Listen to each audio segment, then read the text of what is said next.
네, 김영환입니다. 같이 말씀 묵상하겠습니다. 한가위가 왜 매년마다 다를까요? 이는 우리가 음력으로 시간을 계산해서 이 한가위를 치르기 때문에 그렇죠. 근데 음력은 사실 추수하는 농사하는 사람들보다 어부들에게 더 직결되어 있습니다. 그러니까 어부들은 이 바다에 물이 들어오는 것과 나가는 것에 따라서 생활을 했잖아요. 그래서 그 조수 간만을 잘 파악하고 날짜를 계산할 수 있는 게 음력이었단 말이에요. 근데 우리는 왜 이렇게 음력을 따라서 했을까요? 참 재밌는 좋은 인사이트를 어떤 강사분이 주셔서 제가 그 이야기를 듣고, 그렇구나. 이렇게 좀 깨달은 게 있는데요. 자, 달이 지구를 한 바퀴 도는데 걸리는 시간이 약 27일 7시간 43분 정도 된다고 합니다. 근데 너무나 또 신기한 게 뭐냐면 이 달이 지구를 한 바퀴 도는 것도 27일 정도가 걸리는데요. 달이 이 자전하는 그것도 27일 정도 걸린다고 해요. 그러니까 지구에 있는 우리는 절대 달의 뒷면을 볼 수가 없는 구조다. 이렇게 되어 있다라는 거예요. 그러니까 굉장히 공교로운 우연의 일치인데 어떤 사람은 이거 외계인이 이 달 기지를 우리에게 보여주지 않기 위해서 그렇게 만든 거 아니야? 이런 음모설까지도 있는데요. 정확하게 27.3일. 그러니까 공전 주기를 지키는 이 달이 굉장히 우리 사회에 깊숙이 들어와서 우리가 이 음력을 쫓아서 생활을 했는데요. 그런데 음력은 아까 이야기한 것처럼 농사를 짓는 사람들에게는 별로 큰 도움이 되지 않아요. 그래서 정학유라고 하는 사람이 어떤 걸 만들었냐면 농가 원령가를 만들어서 암송을 하게 하면서 이제 해를 좀 따라서 어떻게 하면 농사 짓는 사람들이 도움을 받을까 이것을 고안해 냈다라는 거예요. 그러니까 한가위도 그렇고 우리의 대부분의 날짜가 계속해서 바뀌는 이유는 음력을 따르기 때문에 그렇다라는 것이죠.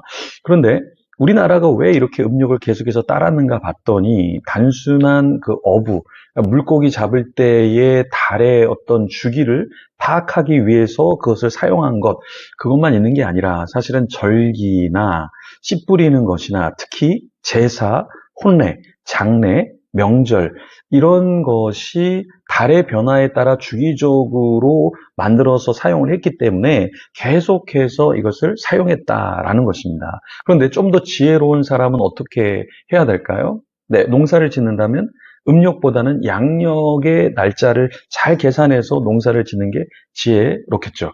마찬가지입니다. 마지막 때에 우리가 어떤 타이밍을 보고 살아가야 할까?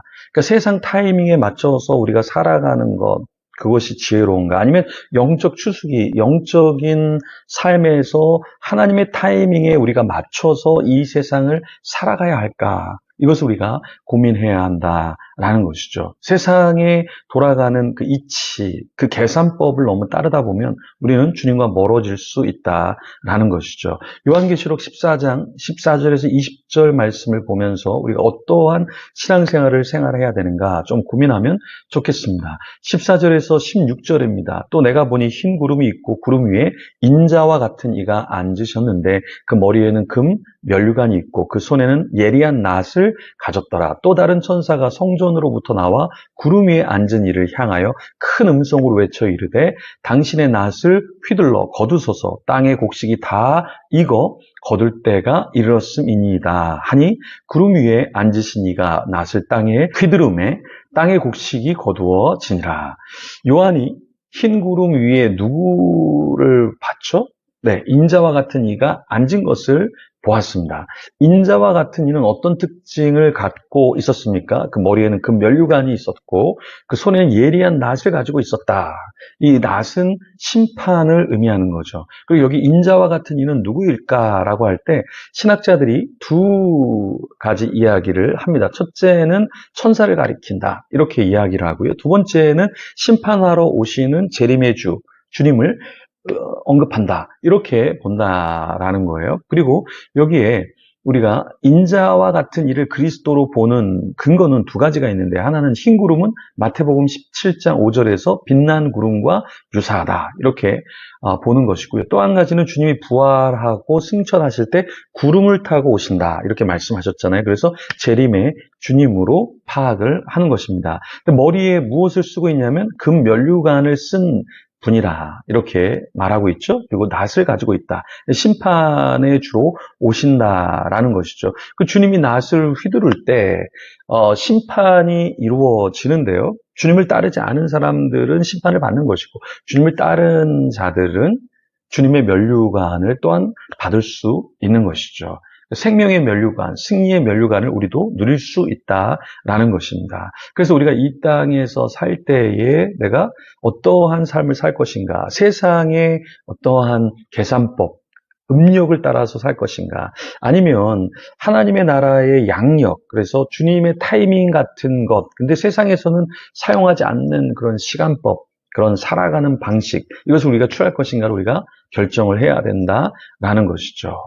17절부터 또 보면 다른 천사가 또 나타나서 하늘에 있는 성전에서 나올 때 역시 무엇을 가지고 오냐면 17절에 보면 또 예리한 낫을 가지고 나와요. 그리고 불을 다스리는 다른 천사는 제단으로부터 나와서 낫을 가진 자에게 무엇인가를 얘기하는데요. 큰 음성으로 이야기합니다. 예리한 낫을 휘둘러서 땅에 포도송이를 거두라 이렇게 이야기를 한다라는 거예요. 그러니까 심판할 때가 되었다, 추수할 때가 되었다라고 말하는 거죠.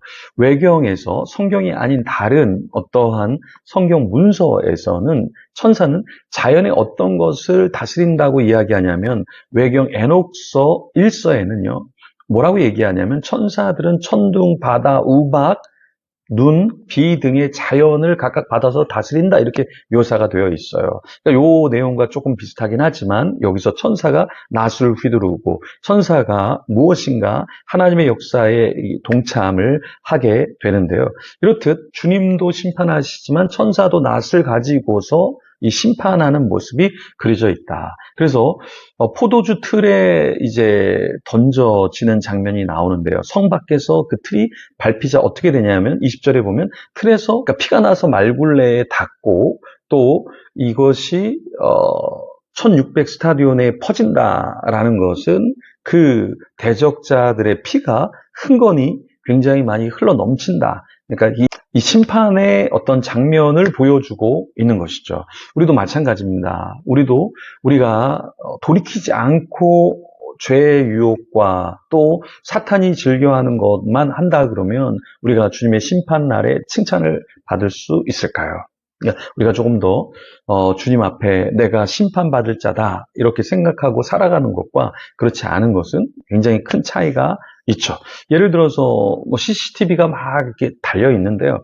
저런 CCTV가 내가 하는 행동들을 다 찍고 있어. 그러면 내가 뭐 지저분한 걸 땅에다가 마구 버리지도 않고, 그죠? 또 다 보고 있으니까 뭐 낙서를 한다던가 또 공공 질서를 이렇게 훼손하는 그런 삶을 살지는 않겠죠. 그러니까 지금 우리의 삶도 주님이 보시고 천사들이 보고 있고 이렇게 우리를 다 모니터링하고 있다라고 생각하면 우리는 조금 다르게 생활할 겁니다. 그런데 마지막 때에 주님이 필름을 쫙 돌리듯이 너 어떻게 살았니? 라고 보실 텐데요. 그때 우리가 후회하지 않고 좀 부끄럽지 않은 삶을 보여드릴 수 있도록 우리가 더 깨어서 심판 때에 심판당하지 않도록 또 꾸지람을 받지 않도록 그렇게 살아가면 좋겠습니다. 그런 저와 여러분이 되도록 같이 기도하며 주님 앞에 나아가겠습니다.